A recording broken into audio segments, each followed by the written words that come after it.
अस्सलाम वालेकुम एवरीवन, उम्मीद है आप सब खैरियत से होंगे। आज का हमारा टॉपिक है मुरक्कब हुरूफ। आज हम वो अल्फाज पढ़ेंगे जिनमें मुरक्कब हुरूफ का इस्तेमाल किया जाता है और उसके बाद हम उनमें से मुरक्कब हुरूफ जो हैं उनको तलाश करेंगे।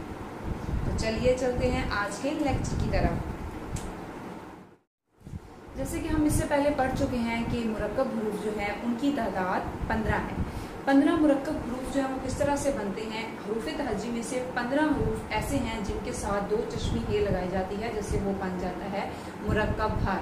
दो चश्मी हे अकेला अगर लिखा जाए तो उसकी कोई वैल्यू नहीं है, कोई नाम नहीं है उसका, बस वो दो चश्मी हे है, उसकी कोई आवाज़ नहीं है। लेकिन जब उनको हम हरूफ तहज्जी के साथ मिलाते हैं तो तब उनका नाम बनता है, उनकी आवाज़ बनती है। जैसे कि दो चश्मी हे को अगर हम बे के साथ लगाते हैं तो वो बे से भे बन जाता है, ठीक है। इसी तरह पे के साथ लगाते हैं तो वो पे से फे बन जाता है।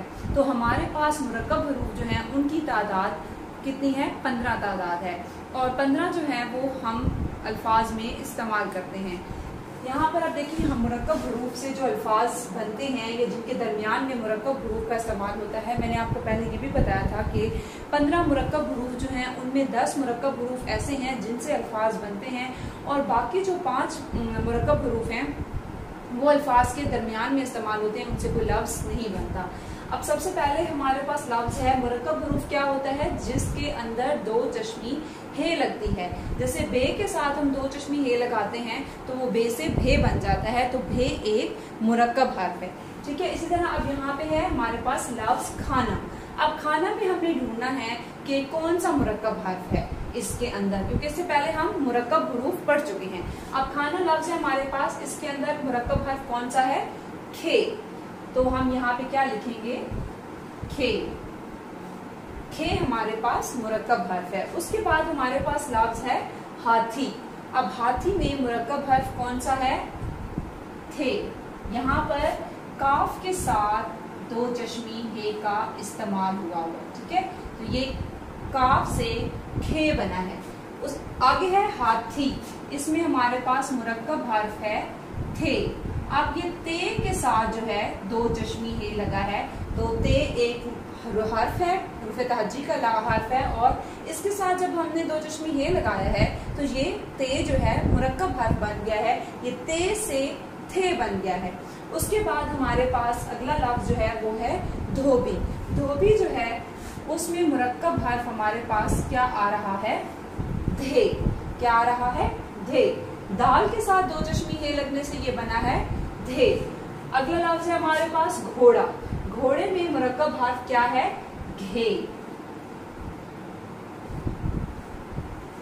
उसके बाद हमारे पास अगला लफ्ज़ जो है वो है पढ़ा। पढ़ा में यहाँ पे गाफ के साथ दो चश्मी हे लगे। पढ़ा। पढ़ा में हमारे पास दो चश्मी हमने जो हर्फ है वो किसके साथ लगाया है? रे के साथ। इसको अड़े नहीं बोलते, ये है रे। रे हर्फ है ये। रे के साथ दो चश्मी हे लगा है, तो ये इसमें कौन सा मुरक्कब हर्फ इस्तेमाल हो रहा है? रे। रे हो रहा है, ठीक है। उसके बाद अगला लफ्ज़ हमारे पास फल। फल में दो चश्मी हे किसके साथ लग रहा है? पे के साथ। पे से ये बन गया है फे।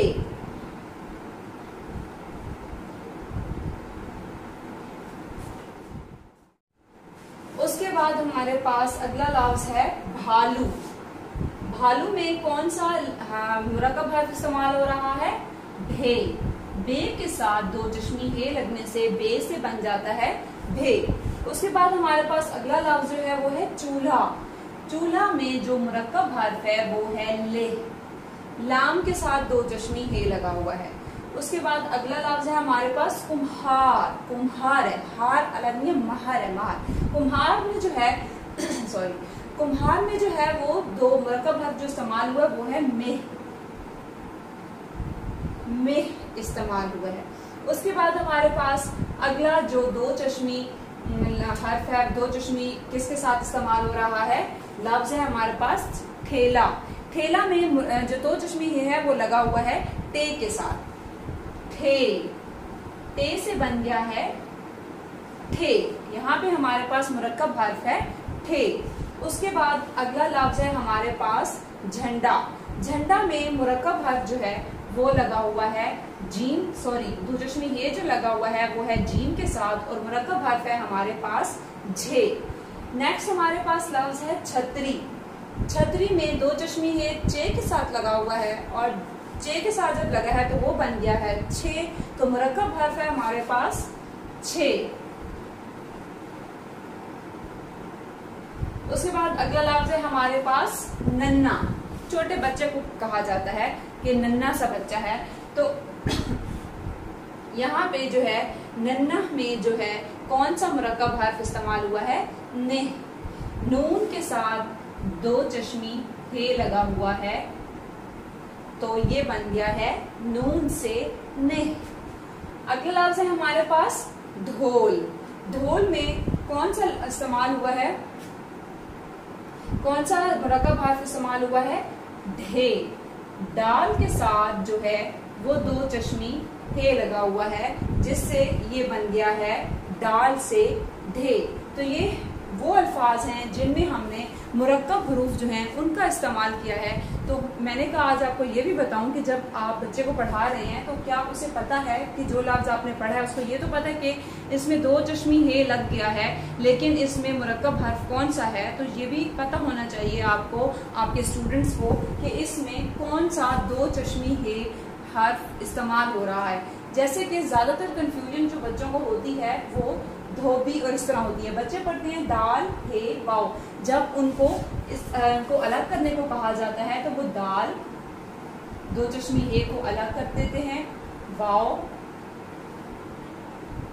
बे और छोटी इस, और ये हो जाता है रॉन्ग, क्योंकि हमारे पास यहाँ पर जो मुरक्कब हर्फ इस्तेमाल हुआ है वो है धे, तो यहाँ पे हम इसको अलग नहीं कर सकते। ये हमारे पास है धे वाव बे छोटी धोबी, ठीक है। इसी तरह से और रे जैसे आता है पढ़ा, यहाँ पे कंफ्यूजन होती है, बच्चे पे रे हे इनको अलग कर देते हैं क्योंकि ये क्या है शरारती हरूफ के साथ जो है उनके साथ दो चश्मी हे मिल रहा है। तो शरारती हरूफ जो है वो अपने से आगे किसी हर्फ को नहीं मिलाता, इससे पहले हम पढ़ चुके हैं। इसी तरह वो दो चश्मी हे को भी अपने साथ नहीं मिलाता, तो दो चश्मी हे जो है वो उससे अलग हो जाता है और अगले हर्फ से जा मिलता है, तो इसलिए ये बच्चों को कंफ्यूजन हो जाती है। तो अब आपने ये कंफ्यूजन भी इनकी खत्म करनी है कि ये दो चश्मी हे जो है हमेशा अगले से नहीं पिछले हर्फ के साथ मिल रहा होता है, उसकी आवाज पीछे वाले हर्फ के साथ से होती है, आगे वाले हर्फ के साथ नहीं होती। पीछे वाले जो शरारती हरूफ हैं अगर वो आ जाएं तो उनके साथ वो नहीं मिलता, और शरारती चार हरूफ हैं जिनके साथ दो चश्मी हे मिल रहा है, दाल डाल रे रे, ठीक है। ये जो है धे धे रे रे, ये चार मुरक्कब हरूफ ऐसे हैं जो के शरारती हरूफ के साथ मिल रहे हैं, इस वजह से वो अलग ही रहते हैं या अगले हर्फ के साथ मिल जाते हैं, ठीक है। आज का हमारा इतना सही लेक्चर था, उम्मीद है आप सबको समझ आ गई होगी। Thank you so much, Allah Hafiz.